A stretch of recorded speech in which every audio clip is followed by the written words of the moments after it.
हर खबर पर होगी आपकी पकड़। डाउनलोड कीजिए एबीपी लाइव ऐप।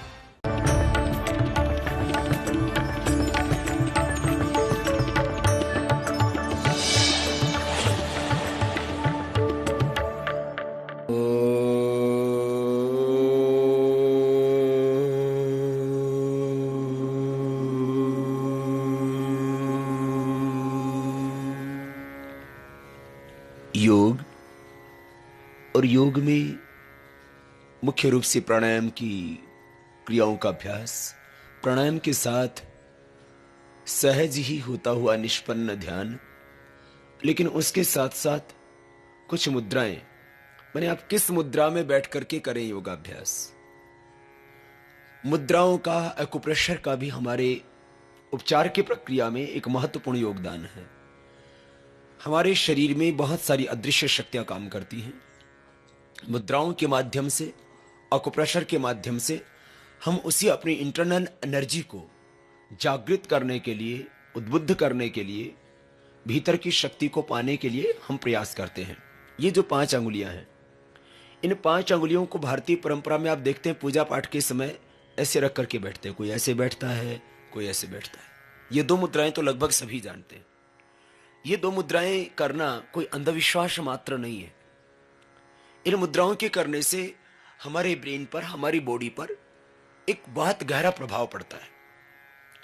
आप यदि ध्यान मुद्रा में बैठते हैं, ये प्रथम अंगुली और अंगुष्ठ इनके अग्रभाग को आपस में लगा देना। इस ध्यान मुद्रा में बैठते हैं, पहली अंगुली और अंगूठा इनके आगे वाले जो भाग हैं उनको आपस में टच कर दीजिए। ये ध्यान मुद्रा। हाथ तो ऐसे ही रखने घुटनों के ऊपर ही, लेकिन ये मैं ऐसे करके बता रहा हूं इसलिए हाथ उठाए हुए हैं। ये ध्यान मुद्रा, ऐसे बैठने मात्र से मन शांत होता है। ऐसे बैठने मात्र से ही गुस्सा कम होता है। पिट्यूटरी, पीनियल ग्लैंड, पूरा ब्रेन सिस्टम, हाइपोथैलेमस सिस्टम, जिसको सीट ऑफ इमोशंस, हमारे भीतर जो भी विचार जाते हैं, जो हम देखते हैं, जो हम सुनते हैं, जो महसूस करते हैं, वो सबसे पहले हमारे हाइपोथैलेमस सिस्टम में जाता है। और वहां से वो हमारे जो संवेदनाएं हैं, जो हमारे भाव हैं, जो हमारे इमोशंस हैं, वो केमिकल की शेप लेकर के कन्वर्ट हो जाते हैं। वो पिट्यूटरी ग्लैंड तक जाते हैं फिर, और फिर वहां से जो है पिट्यूटरी ग्लैंड से डिफरेंट प्रकार के हार्मोन्स का स्राव होता है। तो मेरा कहने का अर्थ यह है कि विचारना, सोचना, देखना, सुनना, वह भी हमारे जीवन से जुड़ी हुई बहुत गहरी प्रक्रिया, और उसका हमारे शरीर पर बहुत गहरा प्रभाव पड़ता है, हमारे ब्रेन पर, हमारी बॉडी पर। तो ये ध्यान मुद्रा, ऐसे बैठने मात्र से मन शांत होगा और हमारी जो आंतरिक प्रक्रिया है शरीर की वो सहज होगी। ये पहली अंगुली अंगूठे के मूल में लगा दो, तो ये वायु मुद्रा। ऐसे बैठने मात्र से ही आपका गैस का प्रॉब्लम दूर हो गया। गैस्ट्रिक, वात रोग, जोड़ों में दर्द, कमर में दर्द, जिनको जोड़ों में बहुत दर्द है, कमर में बहुत दर्द है, बॉडी पेन्स हैं, वो ऐसे बैठे। इसको बोलते हैं वायु मुद्रा। पहली अंगुली को अंगुष्ठ के मूल में लगा दो ऐसे, और 3 अंगुलियां सीधी ऐसे बैठ गए, ये वायु मुद्रा। फिर जिनको कान के रोग हैं वो ऐसे बैठ करके प्राणायाम करें, ये शून्य मुद्रा। जिनको शरीर में बहुत चर्बी बढ़ा हुआ है, भारी भरकम शरीर है, ये पृथ्वी मुद्रा। ये बहुत दुबले पतले हैं, दोनों के लिए ये वरुण मुद्रा, जल मुद्रा, जल तत्व का प्रतिनिधित्व करती है सबसे छोटी अंगुली, जल मुद्रा। जिनको यूरिन प्रॉब्लम्स हैं वो ऐसे बैठे। सबसे छोटी अंगुली जल तत्व का प्रतिनिधित्व करती है हमारे शरीर में। अनामिका पृथ्वी का, मध्यमा आकाश का, तर्जनी वायु का, अंगूठा अग्नि का। अग्नि, वायु, आकाश, पृथ्वी, जल, इन 5 तत्वों का प्रतिनिधित्व करती हैं आपकी 5 अंगुलियां। और इन अंगुलियों को भिन्न भिन्न प्रकार से मिला देने से बनती हैं भिन्न भिन्न मुद्राएं। ये शक्ति मुद्रा, जिनका शरीर बहुत कमजोर है, करते करते प्राणायाम जिनको चक्कर आते हैं, वे ऐसे बैठे। अपान मुद्रा, जिनके शरीर में बहुत ज्यादा टॉक्सिसिटी बढ़ी हुई है, वे ऐसे बैठे। ये मुद्राओं के बारे में मैंने थोड़ा सा बताया। इसी में एक्यूप्रेशर, माना किसी को किडनी की प्रॉब्लम है, पेशाब ठीक से नहीं होता है, क्रिएटिनिन लेवल बढ़ा हुआ है, यूरिया बढ़ा हुआ है, जल शरीर में ज्यादा रुक जाता है, जलियांश रुकने से फिर स्वेलिंग बढ़ जाता है, तो क्या करें? यूरिन के लिए फिर आप गोलियां खाते रहते हैं, तो आप इसको दबाइए। कपालभाति प्राणायाम तो करना ही, ये सबसे छोटी उंगली इसको दबाना। जो बच्चे रात को बिस्तर पर पेशाब कर देते हैं वो भी ऐसे दबाने से ठीक हो जाते हैं। ऐसे बड़ों को ऐसे ज्यादा नहीं होता है, लेकिन कुछ कुछ किसी किसी को, बड़े को भी ये बीमारी होती है। लेकिन वो बार बार जो पेशाब के लिए जो भागते रहते हैं, पुरुषों को प्रोस्टेट की प्रॉब्लम हो जाती है, तो माताओं का जो मूत्र संस्थान है वो कमजोर पड़ जाता है। ये सबसे छोटी उंगली टॉप पर दबाना और हथेली के बीच में दबा लेना, किडनी ठीक हो जाएगी। यह को प्रेशर की पॉइंट। अब कहेंगे जी ये क्या, यहां पर हमारे शरीर की एक इंटरनल एनर्जी है। अकुप्रेशर चीन में तो बहुत ज्यादा प्रसिद्ध है, थी तो भारतीय परंपरा, लेकिन भारतीय परंपरा को उन लोगों ने अडॉप्ट कर लिया और उसके जो वैज्ञानिक प्रभाव हैं, शरीर के ऊपर तत्कालिक प्रभाव हैं, उनको उन्होंने महसूस किया और उसको स्वीकार कर लिया। देखो यह से दबाव छोड़ो, ऐसे किडनी के लिए, ये थायराइड के लिए होता है लाभ, क्योंकि मैंने लाखों लाखों लोगों पर इसके प्रयोग किए। सबसे बड़ा लाभ है प्रयोगात्मक। यदि आपको वैसा करने से लाभ होता है, इसका मतलब वो प्रक्रिया ठीक है। लाभ से बड़ा कोई प्रमाण नहीं हो सकता। अब जैसे किसी को कमर में दर्द है, अभी यहां से दबाइए, 1 ही मिनट में कमर दर्द में लाभ हो जाएगा हमारे। अब बाल काले करने, अब मैं कहता हूं ऐसे करो, बोले ये आदमी बैठे, बोले इसकी खोपड़ी पर बाल उगा दो। अरे मेरे भाई, कोई ऐसे बाल नहीं उगाते 1 मिनट में।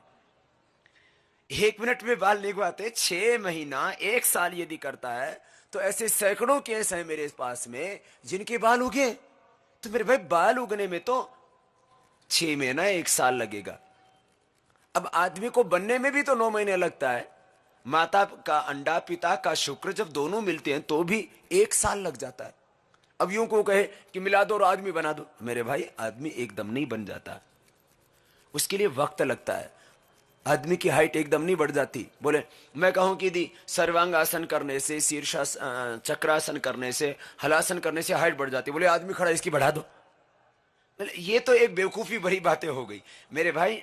जो है योग से शरीर की जो आंतरिक प्रक्रिया है, पूरा हमारा एंडोक्राइन सिस्टम है, पूरा हमारा जो नर्वस सिस्टम है, पूरी की पूरी जो हमारी भीतर की प्रणाली है, पूरा डिफेंस सिस्टम है, ह्यूमन सिस्टम है, हमारा हार्मोन्स का सिस्टम है, वो बॉडी का एनाबोलिज्म है, कैटाबोलिज्म है, ये सब अच्छा होता है। अब वो ऐसे नहीं हो जाता है। हाँ, कुछ बीमारियां 1 मिनट में ठीक होती है।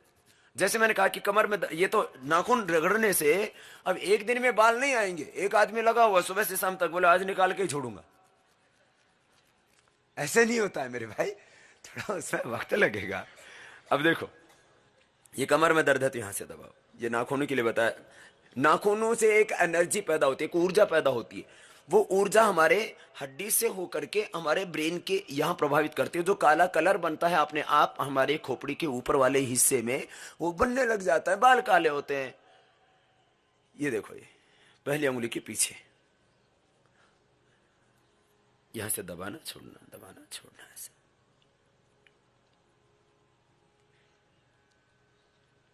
जिनको कमर में दर्द है, सर्वाइकल स्पॉन्डिलोसिस पेन है, फिर ये पहली उंगली और दूसरी उंगली, इनके पीछे भी ये पॉइंट है,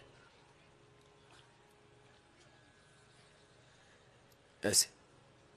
ये पॉइंट पहली और दूसरी उंगली इनके पीछे से, फिर ये पीछे को यहां कोने में, कंधे में, cervical spondylosis pain, frozen shoulder की समस्या, ये वर्टिगो की प्रॉब्लम, ये पीछे के पॉइंट से ये दबा लेना सारे, इस सारे पीछे की जो चैनल है दर्द के लिए। फिर ये जो है स्ट्रेस, तनाव के लिए, अनामिका, ये वाली उंगली जिसमें अंगूठी पहनते हैं, इसके टॉप पर दबाना, नींद अच्छी आएगी, स्ट्रेस दूर हो जाएगा, बीपी ठीक हो जाएगा। ऐसे दबाने से धीरे धीरे होगा। लेकिन देखो कुछ बीमारियां होती है लॉन्ग टाइम में ठीक, कुछ होती है एकदम ठीक। अब दर्द में तो एकदम लाभ हो जाएगा, लेकिन जो आपके एंडोक्राइन सिस्टम में प्रॉब्लम है, जो हमारे अंदर के जो ग्लैंड्स हैं, ऑर्गन्स हैं, उनमें प्रॉब्लम है, तो ऑर्गन की प्रॉब्लम धीरे धीरे आई थी, तो थोड़ा वक्त तो लगेगा उसको जाने में, लेकिन वो क्योर हो जाएगी, ये बात सच है। ये प्राकृतिक तरीका है आपकी बीमारियों को मिटाने का। ये सारे ऊपर के टॉप्स जो है ये दर्द के लिए ही। हाँ, जैसे दांत में दर्द है तो एकदम अच्छा हो जाएगा। जहां नाखून ऊपर खत्म होता है और ये शुरू होता है मांस, वहां पर दबाया जाता है, सभी उंगलियों के टॉप पर, सभी उंगलियों के टॉप पर, या फिर यूं जमीन में रख करके उंगलियों को और अब यूं दबा देते हैं फर्श के ऊपर, तो सारे दांत अपने आप ही ठीक हो जाते हैं। ये दांत के लिए पॉइंट होता है। ऐसे पैर में भी ये सेम पॉइंट्स है, पैर में देखिए, पैर में जैसे हाथ में पॉइंट्स बताए थे, इसी तरह से पैर में ये थायराइड का पॉइंट, ये आंख का पॉइंट, जैसे आंख का पॉइंट हाथ में यहां होता है तो पैर में यहां पर होता है। ये कान का पॉइंट, हाथ में भी यहां कान का होता है। ये किडनी का पॉइंट, तो यहां पर किडनी का होता है। ये अनामिका अंगुली इसके टोप पर, ये कमर का दर्द, शैटिका पेन, लंबस स्पॉन्डिलाइटिस, घुटने का दर्द, यहां दबाने से ठीक होता है। तो ये पॉइंट्स जैसे हाथों में थे ऐसे ही पैरों में। और ये पीछे के, जिनको कमर में दर्द है, ये पीछे के जो चैनल, पहला ये पॉइंट दबाइए, आज ही इससे कमर में दर्द में आराम हो जाएगा। आपको थोड़ा दर्द तो होगा यहां दबाएंगे तो। ये एक्यूप्रेशर की प्रक्रिया है जो प्राचीन है और प्रामाणिक भी है, क्योंकि इससे तत्काल लाभ होता है। अब दर्द में तत्काल लाभ होता है तो करने में क्या नुकसान है।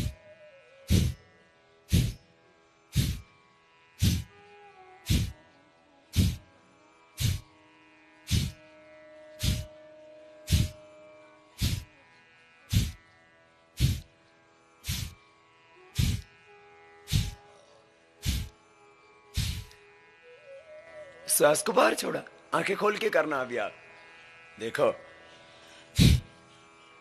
एकदम रिलैक्स होके करना, ज्यादा स्ट्रेस में आकर के, ज्यादा ताकत लगा करके, श्वासों को बहुत फोर्स के साथ बाहर छोड़ेंगे तभी होगा, ऐसा नहीं है। देखो आराम से,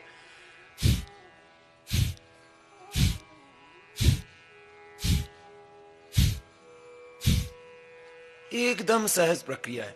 और इससे क्या होगा, इससे फैट नहीं बढ़ेगा, इससे पेट नहीं बढ़ेगा, इससे प्रोस्टेट ठीक हो जाएंगे, इससे किडनी ठीक हो जाएगी, इससे लिवर ठीक हो जाएगा। पूरी इंटरनल एक्सरसाइज मिलती है ना। हार्ट ठीक हो जाएगा, फेफड़े ठीक हो जाएंगे, थायराइड ठीक हो जाएगा। होता है जब उसको आंतरिक व्यायाम मिलता है, जब हमारे शरीर के जो ऑर्गन्स हैं उनको इंटरनल एक्सरसाइज मिलती है। तो शरीर विज्ञान का ही सिद्धांत ही है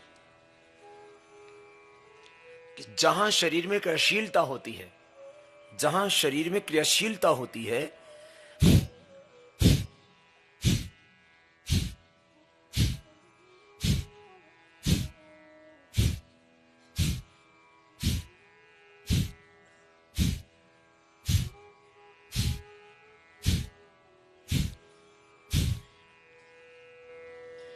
क्रियाशीलता भीतर की, एक्सरसाइज भीतर तक, इन्वॉल्वमेंट आपका अंदर तक शरीर का।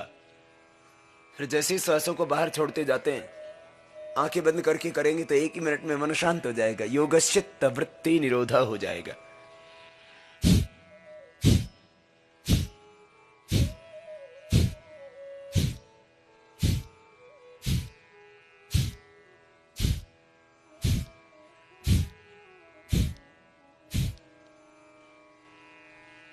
कोई साइड इफेक्ट नहीं, बस सहज करना। ऑपरेशन के बाद 6 महीने बाद करना, यदि पेट का ऑपरेशन कराया है।